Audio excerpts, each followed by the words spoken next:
MES goonda ಶುಭಂ ಶಳಕೆ ನಿನ್ನೆ ರಾತ್ರಿ ಹಿಂಡಲಗ ಜೈಲಿನಿಂದ ಜಾಮೀನಿನ ಮೇಲೆ ಬಿಡುಗಡೆಯಾಗಿದ್ದಾನೆ. ಆದರೆ ಬಿಡುಗಡೆಯಾಗಿದ್ದೇ ತಡ ಮತ್ತೆ ತನ್ನ ಪುಂಡಾಟ ಮೆರೆದಿದ್ದಾನೆ.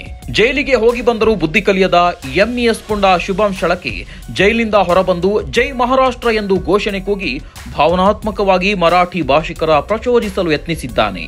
ಛತ್ರಪತಿ ಶಿವಾಜಿ ಮಹಾರಾಜರು ಶಬ್ದಕೋಶ ರಚಿಸಿದ ಮರಾಠಿ ಭಾಷೆ ರಕ್ಷಣೆಗೆ ಒಂದಾಗಿ ಎಂಇಎಸ್ ಕಾರ್ಯಕರ್ತರ ಮೇಲೆ ಕರ್ನಾಟಕ ಸರ್ಕಾರ ಮಾಡುತ್ತಿರುವ ದಬ್ಬಾಳಿಕೆ ಮತ್ತೊಮ್ಮೆ ಮುನ್ನೆಲೆಗೆ ಬಂದಿದೆ. ಮರಾಠಿ ಭಾಷೆಯ ಅಭಿಯಾನ ತೋರಿದ್ದ ಯುವಕನ ಸನ್ಮಾನಿಸಿದ್ದಕ್ಕೆ ನನ್ನ ಬಂಧಿಸಲಾಯಿತು. ಈ ರೀತಿ ಏಕಾಏಕಿ ಕಾರ್ಯಾಚರಣೆ ಮಾಡೋ ಅವಶ್ಯ ಜಿಲ್ಲಾಡಳಿತಕ್ಕೆ ಏನಿತ್ತು? ನಮ್ಮ ಚಳುವಳಿಯಲ್ಲಿ ಇಂತಹದ್ದೆಲ್ಲ ನಡೆಯುತ್ತೆ ಅಂತ ನಾವು ಮಾನಸಿಕವಾಗಿ ತಯಾರಿದ್ದು ಕೆಲಸ ಮಾಡ್ತೀವಿ, ಮುಂದೆಯೂ ಮಾಡ್ತೀವಿ. ಯಾವುದೇ ಕಾನೂನು ಉಲ್ಲಂಘನೆ ಮಾಡಿ ಕೆಲಸ ಮಾಡಿಲ್ಲ. ಛತ್ರಪತಿ ಶಿವಾಜಿ ಮಹಾರಾಜರ ಭಾಷೆ ಸಂರಕ್ಷಣೆಗೆ ಎಲ್ಲರೂ ಒಗ್ಗೂಡಿ ಜೈ ಮಹಾರಾಷ್ಟ್ರ ಎಂದು ಶುಭಂ ಶಳಕೆ ಹೇಳಿಕೆ ನೀಡಿದ್ದಾರೆ. परत एकदा महाराष्ट्र एकीकरण समितीच्या चळवळीत काम करत असताना कर्नाटक सरकारच्या दडपशाहीला सामोरे जाऊन नुकताच तुरुंगातून बाहेर पडलोय.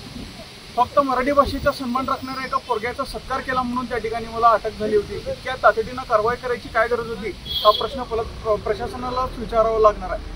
आम्ही या चळवळीत काम करत असताना अशा कारवाई होत राहतील याची मानसिक तयारी ठेवूनच एक काटेरी समजूनच आम्ही काम करतोय आणि भविष्यातही करत राहू. आम्ही कधी कायद्याची चौकट ओलांडलेली नव्हती, ओलांडणार नाही, पण कायद्याची मर्यादा राखून मराठीसाठी आमच्या चळवळीसाठी सतत कार्यरत राहू. आतापर्यंत कुठल्याही परिणामाची चिंता न करता मी आजपर्यंत या चळवळीसाठी एक प्रामाणिक कार्यकर्ता म्हणून काम केलेलं आहे आणि भविष्यातही तशाच पद्धतीने करत राहू. मराठी भाषिकांनी त्या ठिकाणी आपण वेगवेगळ्या पद्धतीने अन्याय अत्याचार होत असताना आता कोणाची बाजू धरून राहावं हे खऱ्या अर्थाने विचार करावा आणि या चळवळीला बळकटी देण्यासाठी आणि मराठी भाषा पुसली जात असताना आपल्या मराठी भाषेचं संरक्षण करण्यासाठी जी मराठी भाषा शिवाजी महाराजांनी त्या ठिकाणी ज्या भाषेचा शब्दकोश तयार केला आहे, शिवरायांची भाषा जपण्यासाठी आपण एकत्रित येऊन काम करूया एवढंच विनंतीने आवाहन करतो. धन्यवाद. जय हिंद, जय महाराष्ट्र.